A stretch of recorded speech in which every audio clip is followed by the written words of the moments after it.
Welcome back. This is the Whiskey Couch. It is the place where we just love experimenting with whiskey and food. And your hosts today, South Africa's whiskey couple, GUSTAV and ELNA. And you are watching Whiskey Tasting and Food Pairing Review number 273. First time ever at the Whiskey Couch, I think. An American single malt whiskey. Not an American bourbon, but an American whiskey. First time ever from the Westland Distillery. And this distillery was founded in 2011. Which is quite recent. This particular expression, the American single malt American oak, was released for the first time, bottled for the first time in 2014. That is only 6 years ago. So it is a very young venture. Lots of detail.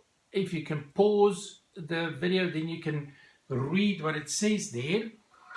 But very exciting. So we're going to review this and do a food pairing with this Westland American Oak Single Malt Whiskey.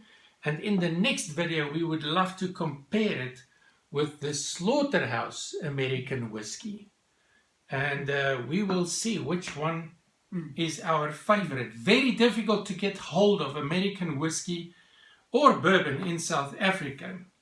So it says here, non-chill filtered, no coloring added, distilled, matured and bottled by Westland Distillery in Seattle, Washington, USA. And the ABV, it's 46%. 46%, there we go. As far as I could find out, the owners are private, the Lamb family, owners of the Westland Distillery, from what I could discover. So ELNA, this is the color, I would say, is dark copper gold. Yes, and it's natural color, so you can actually draw some conclusions from the color. You see, that's the problem if coloring was added. You can't draw any conclusions from the color. And they do add it sometimes. I think it's called E150 caramel coloring, which of course has no effect on the actual flavor profile. But still, it's nice to trust the color. So are we going to get into this? Slanger. Slanger, here we go. Ooh, a very interesting nose. Alcohol. First alcohol. 46%, so the alcohol is evident on the nose. It's young, it's a no age statement, so it's probably matured for 3 or 4 years, which is very young. Matured in fresh American oak casks and first fill ex-Bourbon casks. So the alcohol is there, but then also some lemon. I get floral, Citrus, lemon, honey, something that reminds me of marzipan or pine forest, pine needles. I also get a hint of jasmine, but only a hint. I mean, I think it goes to the floral side. Some coffee, chocolate, and then vanilla. But it's all of them are just sort of hints there in the background, sort of sticking out their noses for you to discover. Not one that's prominent. Vanilla, custard again. And then the spicy element, almost like a clove and leather. I do get that as well. But a nose that really says, you've got to taste me, because it's different. It's very different, and it says it right on the back of the bottle. It says it here. We wanted to do something different. This paragraph is now so long, I don't know if I will discover it or see it here. But it says here, entirely new category of whiskey. Okay. Definitely different. So let's see what the palate says.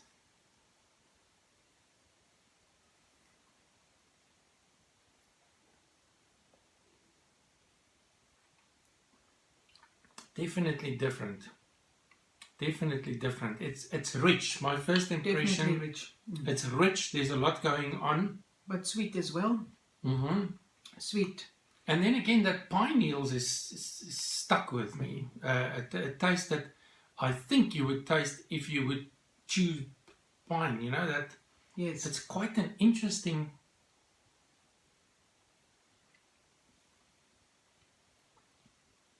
But I get cherries as well. The fruity, sweet fruit cherries. And then also a nutty, earthy component. Almonds. Oh yes, almonds. Almonds and earthiness and cinnamon and honey. I also get coffee. And then there's a caramelization going on. Almost if you were to caramelize bananas in brown sugar. That, you know, something like that with chocolate. I also get marshmallows. Only a hint, but comes to me marshmallows. There's definitely a lot going on here. Definitely. And then right at the end, almost like a minty bubblegum. What an interesting American single malt whiskey, which means it's made from malted barley only. No corn, no rye, no nothing, only malted barley. If you do the drop in the palm test, it's quite interesting, and you rub it fiercely until all the alcohol evaporates. You're left with an aroma that reminds of a floral infused fresh brown bread, if something like that exists. That is what you sort of get, you know.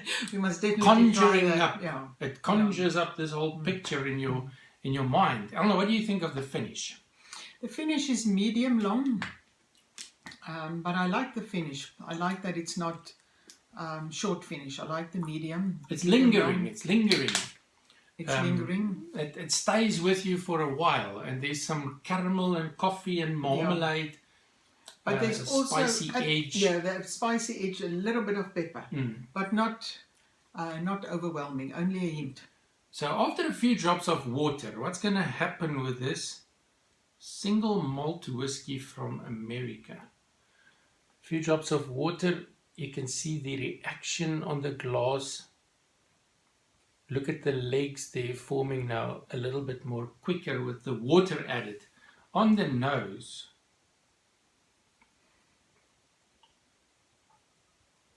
sweet caramel, floral, pine forest again. Still get the floral. And on the palate,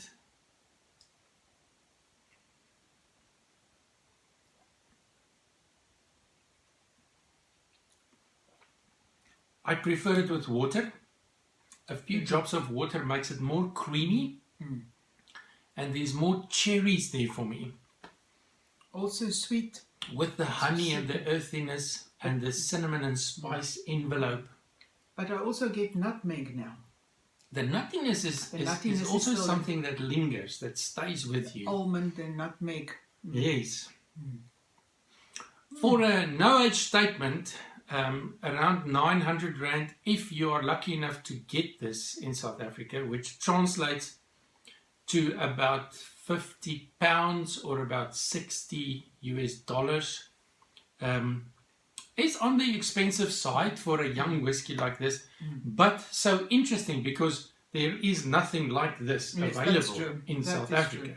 That is true. So we just had to try it. Our food pairing, our snack that we recommend for this whiskey, flavor companion, is something that's really going to surprise you.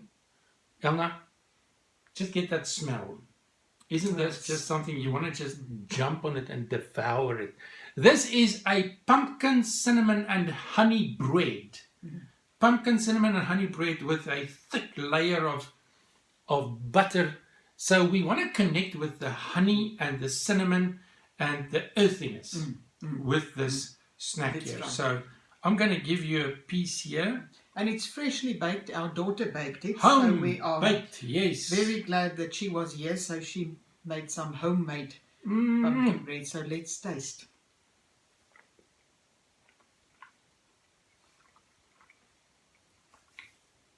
The cinnamon and the honey and the earthiness of the pumpkin.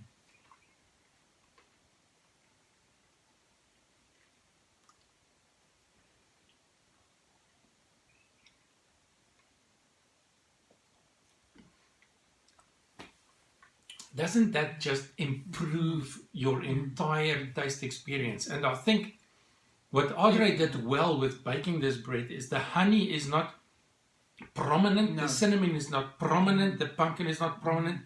There's just hints of those flavors in there, so it doesn't overpower the whiskey at all.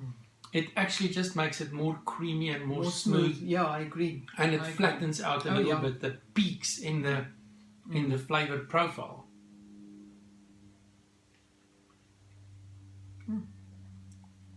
It just gets better and better. You want to taste another bite of bread, and you want to taste another, take another sip. Yes. It's sort of keeping you captivated. I'm quite surprised. Yes. Will this be my favorite when compared to the Slaughterhouse American whiskey? That is the question. But we will do a separate video on that.